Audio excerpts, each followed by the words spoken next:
চাইতে আপনার কবুলযোগ্য বা তার কাছে সবচাইতে সম্মানিত যে ব্যক্তি এই 10ই মুহররমের সিয়াম পালন করবেন, তাহলে তার পূর্বের 1 বছরের পাপ মাফ করে দেওয়া হবে। তাহলে একটি সিয়াম যদি আপনি রাখেন 10ই মুহররম, তাহলে আপনার 1 বছরের পাপ মাফ হয়ে যাবে। আরাফার মাঠে, যেটা গত মাসে চলে গেছে, জিলহজ মাস, হাজী সাহেবরা আরাফার মাঠে ছিল, মক্কার বাইরে যারা ছিল তারা আপনার সিয়াম পালন করেছেন।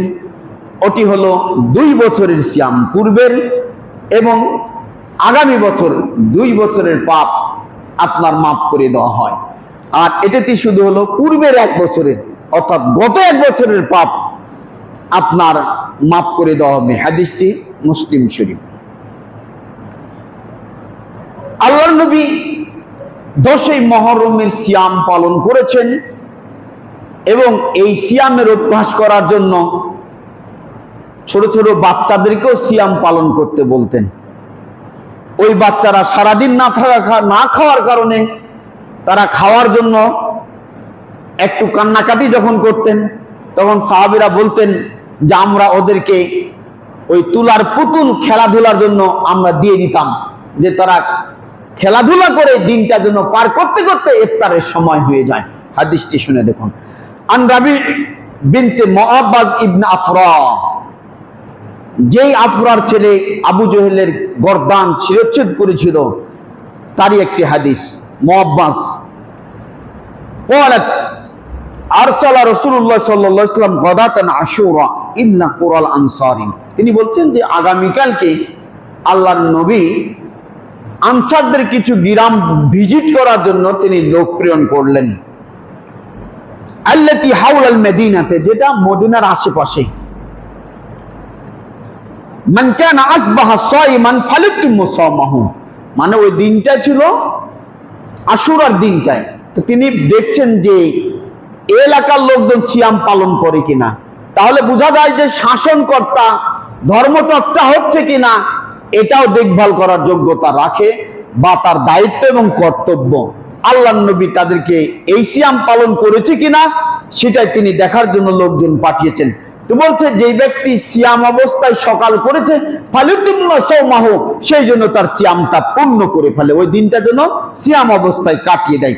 ওমান কানা আসবাহা মুফতিরান ফালিতুম্মা বাকিয়াতু ইয়াউমা সাওমিহি, আর যে ব্যক্তি রোজাটা রাখে নাই, মুফতির হয়ে আছে, অর্থাৎ রোজা রাখে নাই, তাহলে সেই বাকি দিনে, আগামী দিনে হোক বা পরের দিনে হোক, সেই জন্য সিয়ামটা রেখে দেয়।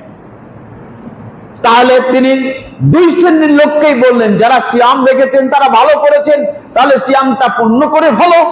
আর যারা সিয়াম রাখতে পারো নাই, মনে নাই, অথবা রাখার অভ্যাস ছিল না, আগামী দিনের বাকি সময়কে তোমরা ওই সিয়ামটা রেখে দাও বা পরের দিন থেকে তোমরা সিয়ামটি পালন করো।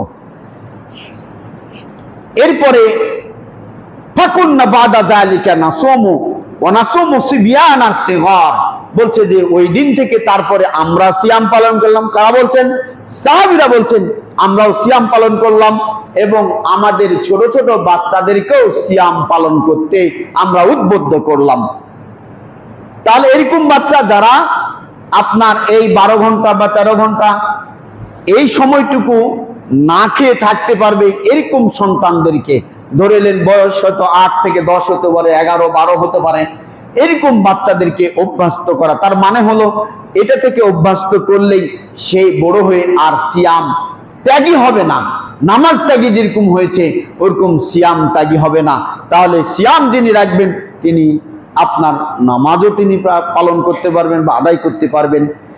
তারপরে বলছে ওয়ানাযহাবু ইলাল মসজিদ, আমরা তখন মসজিদে চলে গেলাম।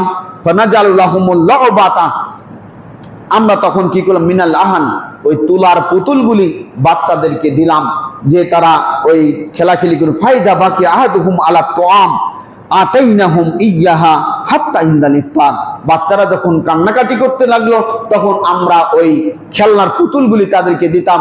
তারা তখন ওই খেলাধুলা করতে করতে তাদের সময়টা পার হয়ে যেত, তাদের খাওয়ার চাহিদা থাকতো না। এরকম সময় ইফতারের সময় হতো, তখন আমরা কৌশলে তখন ইফতার পর্যন্ত তাদেরকে নিয়ে চলে যেতাম। তাহলে বোঝা যাচ্ছে যে সাহাবায়ে কেরামরা এইভাবে সিয়াম নিজেরা পালন করেছেন এবং অপরকে পালন করতে বলেছেন।